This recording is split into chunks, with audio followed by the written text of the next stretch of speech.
మన పెరట్లో పూసే చిన్న పువ్వు నుంచి రోడ్డు పక్కన కనిపించే పెద్ద చెట్టు దాకా ప్రతి మొక్క వెనుక ఒక అద్భుతమైన ఇంజనీరింగ్ కథ ఉంటుంది. వాటి ఆకులు, కాండం, వేర్ల వెనుక దాగి ఉన్న రహస్యాలేంతో ఈరోజు తెలుసుకుందామా? పదండి, ఈ ప్రయాణం మొదలుపెడదాం. ప్రఖ్యాత వృక్షశాస్త్రవేత్త క్యాథరిన్ ఎస్సావ్ చెప్పినట్టు మొక్కల ప్రపంచం మనల్ని ఎప్పుడూ ఆశ్చర్యపరుస్తూనే ఉంటుంది.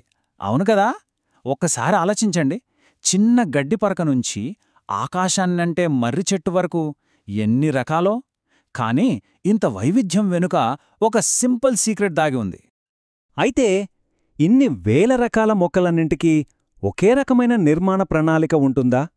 వాటన్నింటినీ కలిపి ఉంచే ఒక మాస్టర్ ప్లాన్ ఏమైనా ఉందా? వెల్, ఈరోజు మనం ఆ మాస్టర్ ప్లాన్నే కనుక్కోబోతున్నాం.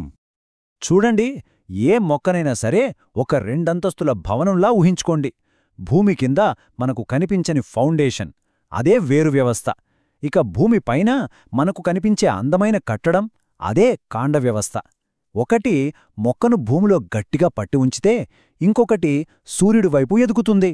సింపుల్. సరే, ముందుగా ఆ ఫౌండేషన్ గురించే మాట్లాడుకుందాం. అసలు ఒక మొక్క తన జీవితాన్ని ఎలా మొదలుపెడుతుంది? భూమి లోపల తన పట్టును ఎలా సంపాదించుకుంటుంది? ఆ తర్వాత భూమిపైన నిలబడటానికి ఆధారాన్ని ఎలా క్రియేట్ చేసుకుంటుందో చూద్దాం. వేర్లు అంటే కేవలం నీళ్లు తాగే స్ట్రాలు మాత్రమే కాదు. అవి మొక్కకు యాంకర్లు లాంటివి. ఎంత పెద్ద గాలి వచ్చినా పడిపోకుండా గట్టిగా పట్టుకుంటాయి. అంతేకాదు, కొన్ని మొక్కల్లో అయితే అవి ఫుడ్ని స్టోర్ చేసే ప్యాంట్రీలుగా కూడా పనిచేస్తాయి. అంటే ఇదొక కంప్లీట్ సర్వైవల్ కిట్ అన్నమాట. మనుగడ కోసం మొక్కలు 3 అద్భుతమైన వ్యూహాలు పన్నాయి. ఒకటి ఆవమొక్కలాగా భూమిలోకి లోతుగా చొచ్చుకుపోయే తల్లివేరు. 2 గోధుమలాగా భూమి పైపైన ఒక నెట్వర్క్లా విస్తరించే పీచువేరు. ఇక 3ది మర్రి చెట్టు ఊడల్లాగా ఏకంగా గాలిలోంచే కిందకు దిగే అబ్బురపు వేర్లు. చూసారా, ఒక్కో వాతావరణానికి ఒక్కో సొల్యూషన్. ఎంత తెలివైనవి కదా ఇవి! సరే, ఇప్పుడు భూమిపైకి వచ్చేద్దాం. కాండం, ఇది మొక్క యొక్క సూపర్ హైవే అన్నమాట. వేర్లు పంపిన నీటిని, మినరల్స్ని ఆకుల వరకు, ఆకుల తయారుచేసిన ఫుడ్ని మొక్కలోని ప్రతి భాగానికి ఇదే చేరవేస్తుంది. ఇది మొక్కకు ఒక వెన్నెముక లాంటిది. నిటారుగా, గర్వంగా నిలబడటానికి హెల్ప్ చేస్తుంది. ఇప్పుడు మనం మొక్క జీవితంలోనే అత్యంత కీలకమైన భాగానికొచ్చాం. సూర్యరశ్మిని ఆహారంగా మార్చే ఒక అద్భుతం. అదే ఆకు. ఆకు అంటే మొక్క యొక్క సొంత సోలార్ ప్యానెల్. ఇది సూర్యుడి నుంచి శక్తిని లాగేసి మొక్క పెరగడానికి కావలసిన ఇంధనాన్ని తయారుచేస్తోంది. ఆకుల్ని గమనిస్తే మనకు మేజర్గా 2 డిజైన్లు కనిపిస్తాయి. జామ ఆకులాగా ఒకే ఒక్క పత్రంతో ఉంటే వాటిని సరళపత్రాలు అంటాం. అదే వేపాకులాగా ఒకే కాడకు చాలా చిన్న చిన్న ఆకులుగా విడిపోయి ఉంటే వాటిని సంయుక్త పత్రాలు అంటారు. సింపుల్ డిఫరెన్స్, అంతే. మొక్క మీద ఆకులు ఎక్కడ పడితే అక్కడ మొలవవు.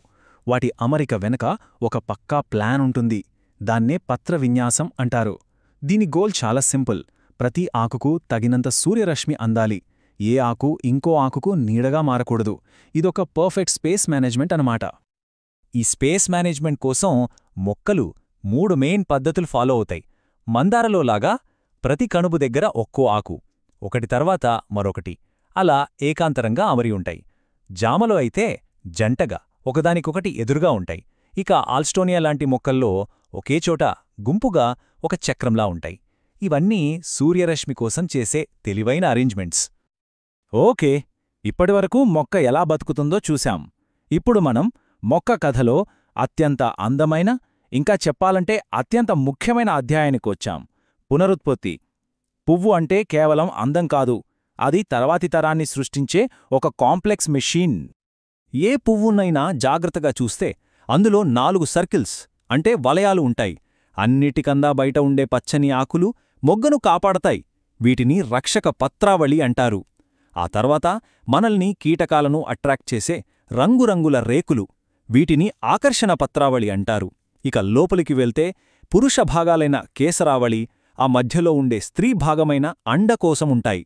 ఈ 4 కలిస్తేనే ఒక కంప్లీట్ ఫ్లవర్. పువ్వు వికసించకముందు మొగ్గ లోపల దాని రేకులు ఎంత పర్ఫెక్ట్గా సర్దుకునుంటాయో ఎప్పుడైనా గమనించారా? అచ్చం ఒక జపనీస్ ఒరిగామీలాగా. ఈ అమరికనే పుష్పరచన అంటారు. ఇది పువ్వు యొక్క ఇంటీరియర్ డిజైన్ లాంటిది. ఈ పుష్పరచనలో చాలా రకాలున్నాయి.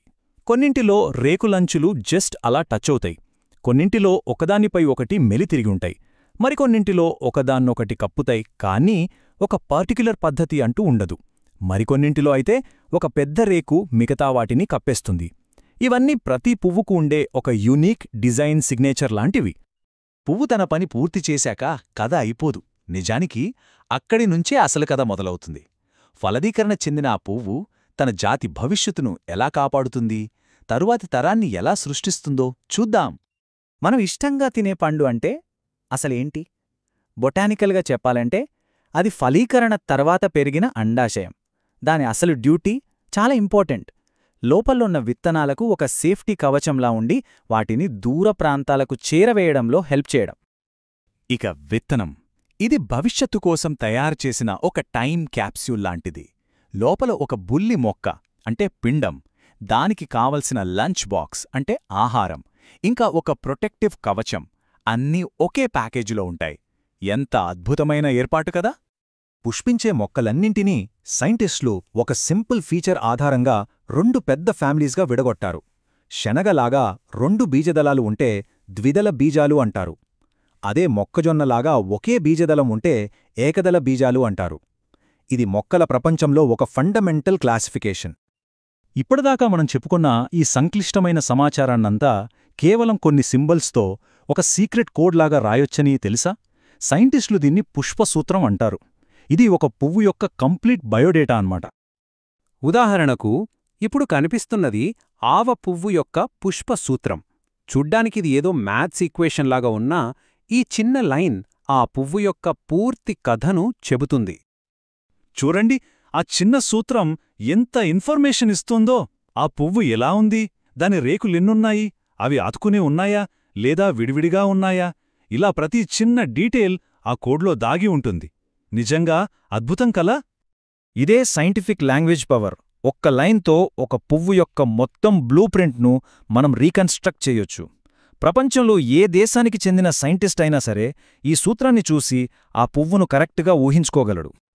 సో నెక్స్ట్ టైం బయటికి వెళ్ళినప్పుడు మీ చుట్టూ ఉన్న మొక్కలను కేవలం చూడటమే కాదు, వాటిని చదవడానికి ట్రై చెయ్యండి. ప్రతి ఆకు, ప్రతి పువ్వు ఒక కథ చెబుతోంది. మరి ఆ కథలు వినడానికి సిద్ధంగా ఉన్నారా? ప్రకృతిలోని ఈ బ్యూటిఫుల్ బ్లూప్రింట్లు మిమ్మల్ని ఖచ్చితంగా ఆశ్చర్యపరుస్తాయి.